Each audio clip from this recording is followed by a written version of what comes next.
안녕하십니까. 평화대사 여러분, 그동안 어떻게 지내셨습니까?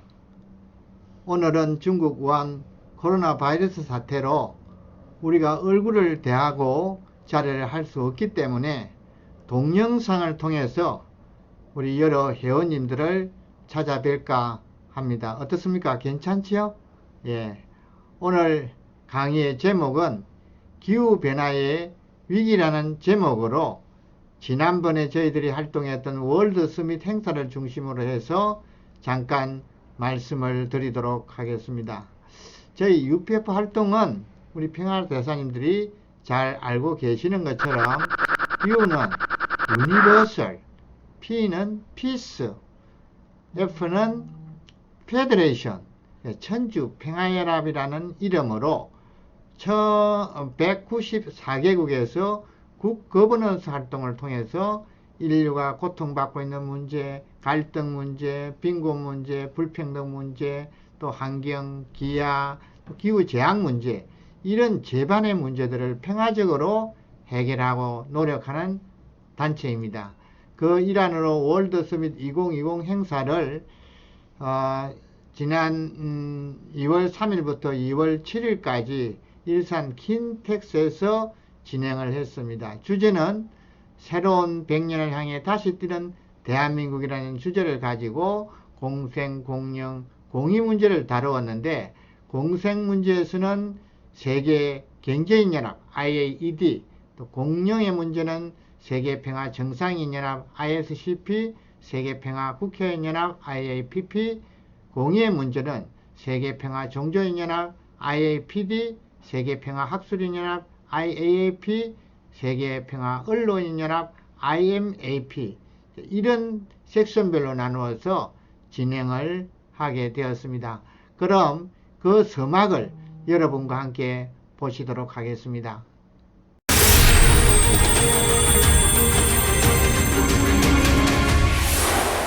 2020년 2월 신종 코로나 바이러스의 세계적 확산에도 불구하고 대한민국은 그 어느 때보다 희망찬 분위기로 뜨거웠다. 전현직 정상을 비롯한 각계 최고 지도자들이 평화세계 창건과 종교 화합, 참가정 운동 등의 일생을 투입한 문선명 한학자 총재, 양이분의 탄신 100주년 및 성원 60주년을 기념한 30개에 이르는 주요 행사들의 참석, 희망찬 미래의 실현을 확산했기 때문이다. 공생, 공영, 공의를 통한 세계 평화 실현과 한반도 통일을 주제로 한 월드 서밋 2020. 전체 행사의 메인인 이 대회에는 세계 171개국, 전현직 정상 120명과 정치, 경제, 언론, 학술, 문화, 종교 등 각계 지도자를 포함해 7천여 명이 자리를 함께했다. 평소 문 총재 양이분의 평화운동을 적극 지지해온 크리스토퍼 힐 전 육자회담 대표는 개회식에서 월드 서밋이 세계 평화를 논하기에 매우 중요한 시점을 맞고 있음을 강조했고, 짐 로저스 회장은 한일 해저 터널을 통해 런던까지 가고 싶다면서 총재 양이분이 30년 넘게 추진해온 한일 해저 터널 사업에 무한 신뢰를 보냈다. This will be an unbelievably exciting place with lots of prosperity, lots of interdependence, and once you have prosperity and interdependence, you will have universal values.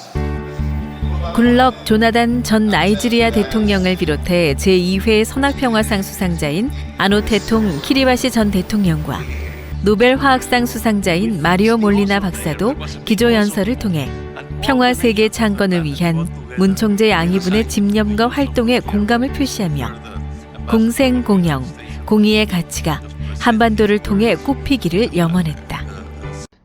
동영상 잘 보셨습니까? 이번 월드 서밋 종회 때 기조 연설을 마리오 몰리나 박사님이 해주셨습니다.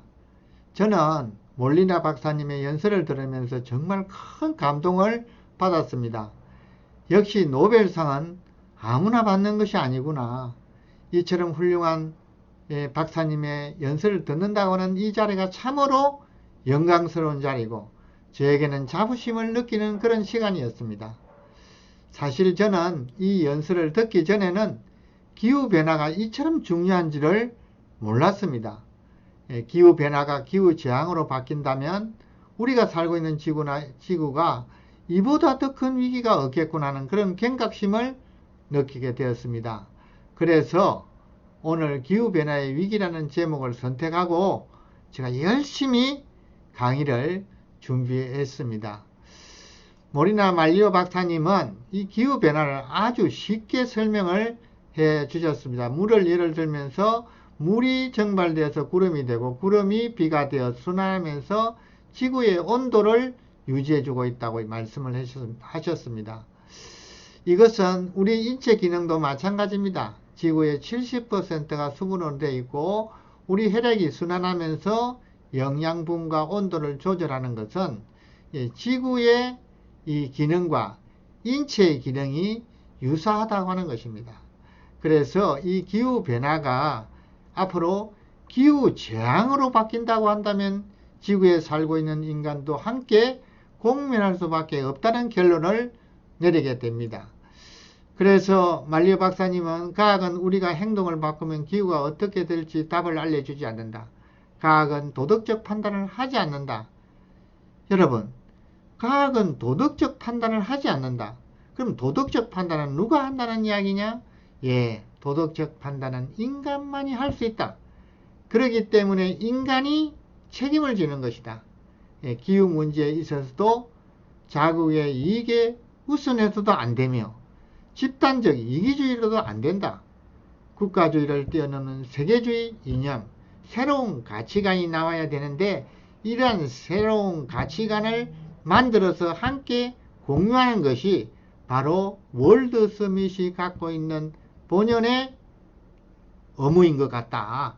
이렇게 말씀을 해 주셨습니다. 이번 선악평화상에 반기문 전 유엔 사무총장이 받았습니다. 세계적인 기후 협약인 2012년 도쿄 의정서와 2015년 파리 기후 협약의 공로를 인정을 받아서 설립자의 특별상을 받았습니다. 이때의 유엔 기후 변화 협약의 가장 이슈는 지구의 기온 상승을 2도 이내로 억제해야 된다. 이게 가장 큰 포인트였습니다. 이미 1.5도가 올라 있는 상태에서 2도 이하로 낮추기 위해서는 우리에게 남아있는 것은 0.5도밖에 남아있지 않다. 이 0.5도를 지키기 위해서 세계 기후학자들이 이렇게 연구를 하고 있습니다. 인천에서 열린 IPCC 제48차 총회 때 티핑 포인트라는 말이 있습니다. 2도 이상 상승하면 대단히 위험하다. 이 2도 상승에 대한 이 억제 여부가 삶과 죽음을 가려할 만큼 지구는 대단히 중요하다. 유럽 의회에서는 기후 비상사태를 지금 선언하고 있습니다. 예, 기후변화의 원인에는 자연적 현상에 의해서 기후변화가 온다. 또 하나는 인간의 행동에 의해서 기후변화가 온다. 여러분들은 이 두 이론 가운데 어느 것이 맞다고 생각하십니까? 저에게 만약에 질문을 한다고 한다면 저는 이 두 가지의 이론이 다 맞다. 이렇게 설명을 하고 싶습니다. 자연적 현상으로서의 기후변화가 일어난다고 하는 이론은 이 밀란코비치의 이론입니다. 지구는 자전과 공전을 하지 않습니까? 이제 자전을 할 때 자전축에서 이렇게 지구는 기울어져 있습니다. 21.5도에서 이 24.5도로 이렇게 기울어져 있는데 여기에 이쪽으로 기울어질 수 있고 또 돌아서 기울어질 수 있습니다. 그래서 이게 2만 년, 2만 년 합쳐서 4만 년 주기로 바뀐다고 하는데 이때에 특정 지역이 홍수가 난다든지 특정 지역이 가문다든지 이런 현상이 일어난다고 하는 것입니다. 또 하나는 공전을 할 때에 태양 중심하고 지구가 돌게 되는데 이렇게 일정 궤도로 도는 것이 아니라 때로는 원형 궤도로 때로는 타원 궤도로 돌게 되는데 이 주기가 약 10만 년 정도 된다고 하는 겁니다. 그때 태양과 가까이 있을 때 지구의 온도는 올라갈 것이고 태양과 멀어지면 또 지구의 온도는 내려간다. 이렇게 지금 온도 변화를 설명하고 있는 것입니다. 이에 반해서 루이지나 대학의 두란 박사님은 세계의 지구과학을 연구하는 전문 학자들을 통해서 설문조사를 했습니다. 97%가 인간에 의한 온난화를 인정을 했습니다. 그 주범이 뭔고 했더니 이산화탄소의 증가였습니다. 1700년 동안 지구의 온도 변화를 이렇게 기록을 했는데 산업혁명 이후에 급작스럽게 온도가 올라간 모습을 바라보게 됩니다. 지구가 1도 올라가는데 약 1000년이 걸린다고 하는데 지금 현재 오늘 급속도로 온도가 올라가는 것은 이산화탄소의 증가가 확실하다. 그래서 지구온난화가 이산화탄소 영향을 미치는 것은 태양으로부터 지구에 도달하는 에너지가 지표면에 흡수되어 열로 바뀌어서 이 열이 우주 밖으로 빠져나가야 됩니다. 그런데 이 대기권에서 이산화탄소와 결합해서 이 온실가스 효과를 나타내기 때문에 열이 밖으로 빠져 못 나가니까 지구는 온난화가 되어진다. 그래서 제주도에 나는 강귤이 거제도에서, 대구에 나는 사과가 가평에서, 그리고 울릉도에서 나는 오징어가 이북 위로 올라가야만이 오징어 잡히는 이 생태계의 변화가 일어나게 되는 것이다. 지구의 온도는 길고 끊임없이 지금 상승하고 있습니다. 지구의 평균 온도가 북극 1도씩 올라가면 북극의 빙하가 소멸되고 2도씩 올라가면 해양 생태계가 붕괴되고 3도씩 올라가면 아마존 열대 우림이 파괴되고 4도씩 올라가면 히말라야 식수가 위기가 오고 5도씩 올라가면 기후전쟁이 발발하고 6도씩 올라가면 결국 지구가 멸망한다. 지구의 온도 변화를 색깔로 이렇게 표시했는데 점점 붉어지는 모습을 바라보면서 지구 온도 상승에 대한 경고를 지금 하고 있습니다. 지난번에 2016년에 미국 캘리포니아에서 52도, 다음에 2017년도 투펜에서 52.5도로 올랐습니다. 그리고 프랑스에서는 1,400명이 죽고 우리나라에서도 역시 마찬가지 2018년 사망자가 48명, 온열 질환자가 4,500명에 가까이 현상이 일어났다고 하는 것입니다.